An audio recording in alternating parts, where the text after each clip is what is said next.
তিনি অন্ধ প্রতিবন্ধী এবং উনি হিন্দু ধর্ম থেকে মুসলমান হয়েছে। ওনার স্বামী সেও অন্ধ প্রতিবন্ধী।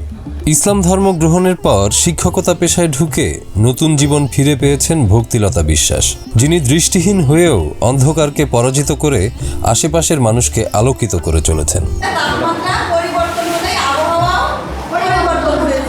এমন অসাধ্যকেই সাধন করে চলেছেন মেহেরপুরের গাংনী উপজেলার ধানখোলা সরকারি প্রাথমিক বিদ্যালয়ের সহকারী শিক্ষক ভক্তিলতা বিশ্বাস। নিজে দৃষ্টিহীন হলেও কোমলমতি শিশুদের মাঝে ছড়িয়ে যাচ্ছেন জ্ঞানের আলো।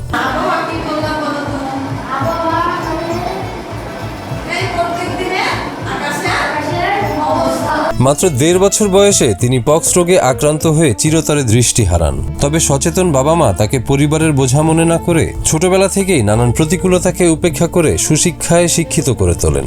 আমি ১.৫ বছর বয়স আমার সমস্যা ছিল, পক্স ছিল। তারপরে থেকে আমি এরকম অবস্থা।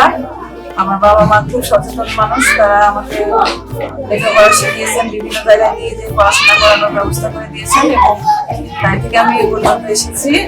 সবাই সচেতন হয়ে, গার্জিয়ান সব অভিভাবকগুলো সচেতন হয়ে সমস্ত প্রতিবন্ধী বাচ্চাদেরকে এভাবে যেন তারা সাপোর্ট দিয়ে জীবনের একটা পর্যায়ে নিয়ে আসতে পারে, যাতে তারা কারো বোঝা হয়ে না পেতে এভাবে তারা যেন ব্যবস্থা করে দেয়। অবশেষে সংগ্রামের পথ পেরিয়ে তিনি পান সরকারি প্রাথমিক বিদ্যালয়ে শিক্ষকতার চাকরি। শিক্ষকতা পেশায় আসার সময়েই তিনি হিন্দু ধর্ম থেকে মুসলিম ধর্ম গ্রহণ করেছিলেন। বিদ্যালয়ে তিনি শুধুমাত্র একজন শিক্ষক নন, শিক্ষার্থীদের নির্ভরতার আশ্রয়।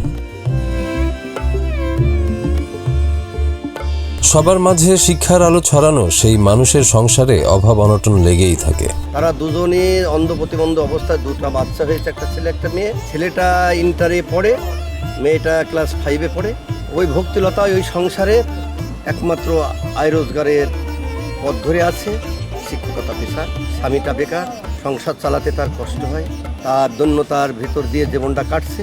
প্রতিটি শিক্ষার্থীকে তিনি নিজের সন্তানের মতোই লালন পালন করেন। তিনি সব ছাত্রছাত্রীদেরকে মিষ্টি ভাষায় আদরের সাথে পাঠদান করেন। আমাদের ম্যাডাম অনেক ভালো। আমাদের ম্যাডাম আমাদের একদম বাচ্চা, আমাদের ছেলের মতন অনেক ভালোবাসেন। আমাদের ম্যাডাম খুব ভালো। আমাদের ম্যাডাম শান্তশিষ্টভাবে ক্লাস নেন। আমাদের ম্যাডাম আমাদের ছেলের মতন দেখে। ক্লাসে যদি কেউ দুষ্টুমি করে তাদেরকে ভালোভাবে বুঝে মারে না। তাও ওরা যদি কেউ একটু নাও পারে তাদেরকে ভালোভাবে বুঝায়। আর আমাদের ম্যাডামের সাথে থাকতে আমাদের খুব আনন্দ লাগে। আর ম্যাডাম আমাদের সবসময় হাসি খুশি রাখে। সমাজ দৃষ্টি প্রতিবন্ধীদের বোঝা ভাবে, অথচ ইচ্ছাশক্তি আর সামাজিক ও পারিবারিক সহযোগিতা থাকলে তারাও সমাজে গুরুত্বপূর্ণ কাজ করতে পারেন। বেশি সমস্যা হচ্ছে আমাদের রাইটারি পরীক্ষা দিতে হয়, বোর্ড পরীক্ষাগুলো, এগুলোতে আমাদের একটু সমস্যা হয়। তাছাড়া অন্য কোনো সমস্যা অতটা অনুভব করিনি। গার্জিয়ান অভিভাবক থেকে, ফ্যামিলি থেকে এটা অনুভব হয়নি। কিন্তু যখন ওই রাইটারি বোর্ড পরীক্ষাগুলো দিতে হয় তখন আমাদের একটু সমস্যা হয়। গার্জিয়ানরা, অভিভাবকরা আমাদের রাইটার হিসেবে বা লেখক হিসেবে বাচ্চাদের দিতে চায় না।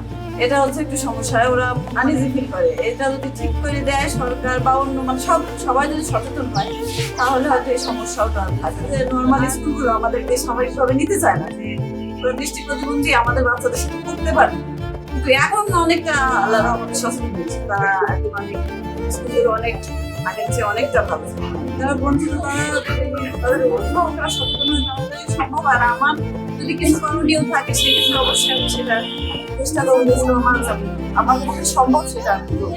দৃষ্টি প্রতিবন্ধীদের জন্য শিক্ষা পদ্ধতির জটিলতা প্রচুর। ভক্তিলতা জানান, সরকারিভাবে দৃষ্টি প্রতিবন্ধীদের জন্য ব্রেইল পদ্ধতির বই পাওয়া যায় না বললেই চলে। ব্যক্তিগতভাবে শিক্ষার্থীদের জন্য বই সংগ্রহ করা খুবই কষ্টসাধ্য। সমাজসেবাগুলোদের বলে যে আপনারা বইগুলো দেবেন, কিন্তু ওরা আমাকে কয়েকবার দেওয়ার পরেও আমাকে বইগুলোর ব্যবস্থা করে দিই। আমাকে বিভিন্নভাবে কষ্ট করে বইগুলো সংগ্রহ করতে হচ্ছে, সেটা আমাদের আসলে দুঃখজনক। কারণ সরকার এনসিটিভির মাধ্যমে আমাদের বই ছাপানোর ব্যবস্থা করে দিচ্ছে, কিন্তু প্রতিষ্ঠানগুলোর অসচেতনতার কারণে আমরা বইগুলো পাই না। সেক্ষেত্রে আমার দাবি থাকবে যে আমাদের, শুধু আমি না, আমার মতো টিচার অনেকেই আছে, সবাইকে যেন বইগুলো একটু সহজভাবে দেওয়ার ব্যবস্থা করা হয়। বিভিন্ন কারণে লেখাপড়া করে সামনে এগিয়ে আসতে পারে না, তার মধ্যে যারা দৃষ্টি প্রতিবন্ধী আছে তারা বিভিন্ন সুযোগ সুবিধার অভাবে সামনে এগোতে পারে না। আমাদের স্কুলে ভক্তিলতা বিশ্বাস যে ম্যাডাম আছে, তিনি বেল পদ্ধতির মাধ্যমে লেখাপড়া করে আজকে পর্যন্ত এসে তরুণ প্রতিষ্ঠা দিয়েছে। আমার মনে হয় যে গ্রাম অঞ্চলে যে সকল দৃষ্টি প্রতিবন্ধীরা আছে তারা যদি সরকারি সুযোগ সুবিধা পায় তারাও ব্রেল পদ্ধতির মাধ্যমে লেখাপড়া করার সুযোগ পায়। যে আমাদের যে সকল প্রাথমিক বিদ্যালয় আছে সেখানে যদি ব্রেল পদ্ধতির ব্যবস্থা থাকে তাহলে গ্রাম অঞ্চলের শিশুরা সুন্দরভাবে লেখাপড়া শিখে আমাদের ম্যাডামের মতো তারা কর্মজীবনে প্রতিষ্ঠিত হতে পারে বলে আমি মনে করি। শিক্ষকতার প্রতি ভক্তিলতার এতটাই শ্রদ্ধা যে তিনি সময়ের অনেক আগেই বিদ্যালয়ে উপস্থিত থাকেন। এবং ভক্তিলতা এমনই একটা শিক্ষক শিক্ষিকা যে সে প্রতিদিন সবার আগে যাওয়ার চেষ্টা করে, কখনো তার ক্লাস নিতে সে বিলম্ব করেন না, আন্তরিকের সাথে ক্লাস নেন এবং অত্যন্ত ভালোভাবে ক্লাস নিয়ে শিক্ষক সে ছাত্রছাত্রীর মাঝে শিক্ষার গুণগত মান বৃদ্ধি করে চলে যাচ্ছে। আমি তার সার্বিক কামনা করি। সাধারণ চেষ্টাতে বাচ্চাদেরকে আপনার শিক্ষা দেওয়ার জন্য যতটুকু শুধুমাত্র শিক্ষণ আছে ওগুলো দেওয়ার চেষ্টা করি।